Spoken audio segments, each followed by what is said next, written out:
By now, you've probably heard more than you wanted to about Sam Bankman-Fried and FTX. But could you have seen this coming, you might ask? Turns out, one writer did. He uncovered Sam Bankman-Fried as a fraud a year before this fiasco came out. And though it's not the same fraud, just to be clear. What did he uncover? Well, we're going to take a look at that story, why it spells trouble for Tether and Solana as well, on today's Frugal BC.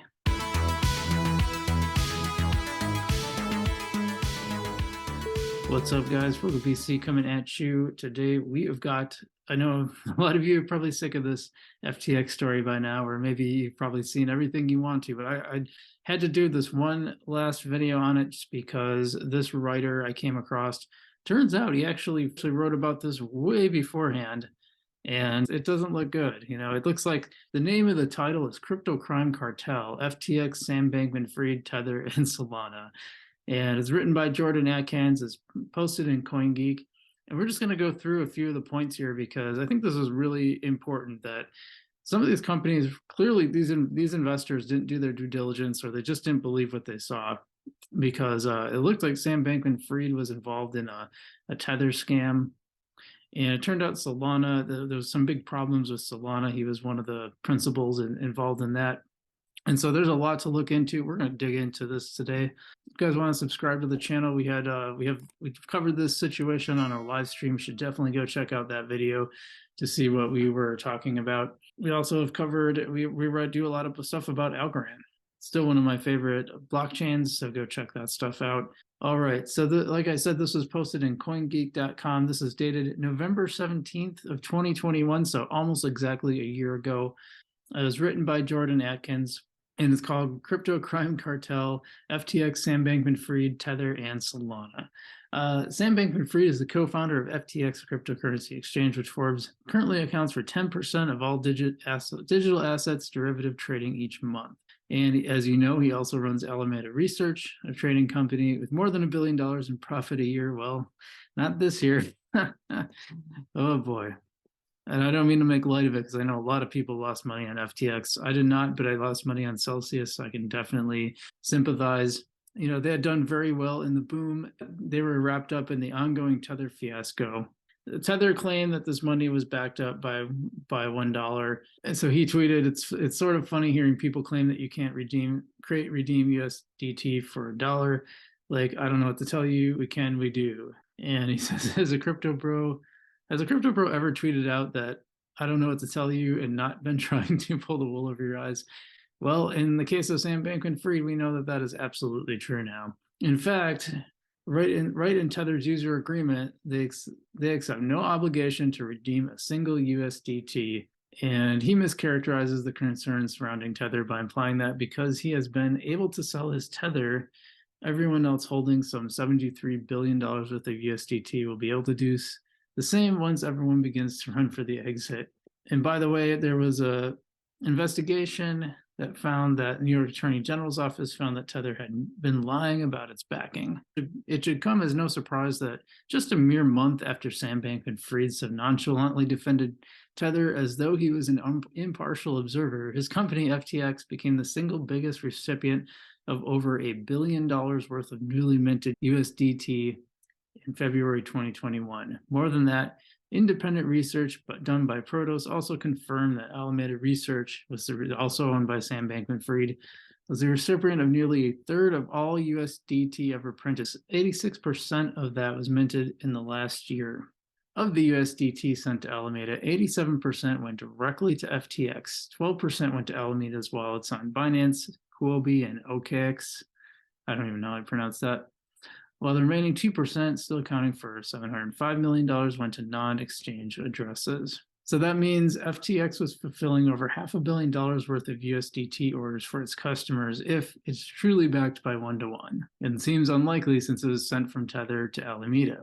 It is also confirmed by research done by the Journal of Finance. So that's one interesting aspect. And the other one talks about market manipulation and the fact that a lawsuit in 2019 accused Sam Bankman-Fried of running a RICO enterprise. And they were also sued for, but basically what they said was that But apparently, under the direction of Sam Bankman-Fried, this organization tried to use Binance to dump hundreds of BTC calculated to cause an artificial price movement, which would trigger cascading liquidations of customers on Binance and other exchanges, including FTX. According to the suit, Binance's own manipulation detection systems prevented the attempt, but the defendants have attempted similar moves on other exchanges in a long-running, continuing enterprise engaging in a pattern of racketeering activity. Binance's Changpeng Zhao seemingly confirmed the attempt at the time, but after talking with then unnamed party, said it was accidental on their part. Yeah, right, his post says. Of course, Alameda denied that because we all know Alameda is the paragon of virtue.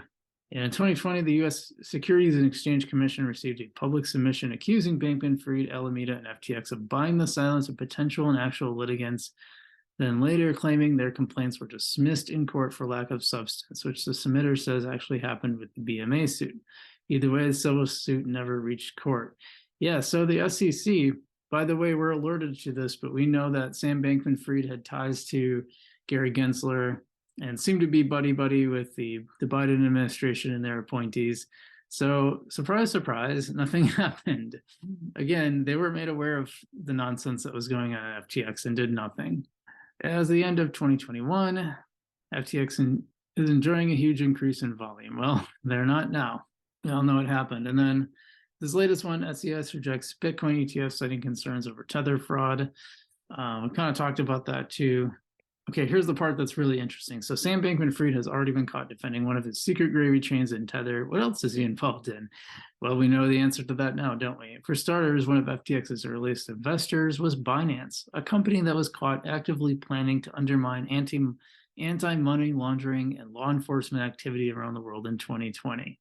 Binance and FTX entered a strategic partnership in 2019 with the stated purpose of which was for FTX to help build out the liquidity across the Binance ecosystem. We can see how these two companies were interconnected. They're interconnected, but they also had a very adversarial relationship, which, as we know, there was a point where FTX tried to really hose Binance. The whole reason this came crashing down is because CZ and Binance sold all their FTX token. It crashed the coin, which really put FTX in a bind. And then the whole house of cards came crashing down, as we know. The two companies appeared to be close partners until they cut ties in July of this year. That was 2021, with FTX buying out Changpeng Zhao's, or CZ's, stake in the exchange. And Bankman-Fried made comments basically to say that it was as though he wanted to avoid the fallout when regulators inevitably caught up to Changpeng Zhao. So, the insinuation here is that CZ would be a bigger target for law enforcement than Bankman-Fried, FTX, Alameda. Unlike Tether, Sam Bankman-Fried's financial interest in Solana has always been relatively public. Bankman-Fried's Alameda research is a direct investor in Solana and Solana-based startups. He also founded a successful decentralized exchange called Serum on the Solana network in August. And of course, Tether announced that it would be launching USDT tokens on Solana blockchain. So you get an idea of kind of the left hand shaking the right hand that's been going on within these blockchains, with FTX at the center. Between Tether and NFT, Solana's received much attention over the last year, advertising itself as one of the fastest blockchains available with an initially and supposedly strict limited supply of 8.2 million. By the way, there was an announcement. It was made only after the Solana community discovered a single Sol wallet, which contained over 13 million tokens, more than the total number of tokens that was supposed to be in circulation. Yeah, it turned out to be totally untrue. And the CEO and co-founder of Solana, Anatoly Yakovenko, is forced to admit that the number of Solana tokens in circulation was more than double what the company had said. So the wallet belonging to a market maker, which Solana had lent 11 million tokens to for the purpose of market liquidity, following a public backlash, Yakovenko said Solana would be retrieving the 11 million coins back from the market maker and burning them. By the way, never actually did it. Solana announced that it actually recovered 3.3 million, I'm shortening these just for brevity, of the 11.3 million it was supposed to take back from its market maker. Not only is it not going to burn the remaining 8 million or so tokens promised, Solana will be issuing 8 million new tokens and burning those at a later non-specified date. And I don't know if that actually happened or not. Yeah, so I mean, there's clearly some market manipulation going on here. Eventually, They announced that the circulation is more than 16 million. The article ends that this deception, in part, is enabled by people like Sam Bankman-Fried, who, as we know from Tether, is only too willing to endorse any fraud as long as he's seeing some action in the return. Now, hindsight is always 2020, but we can see that this fellow was definitely onto something in calling out Sam Bankman-Fried for his nonsense.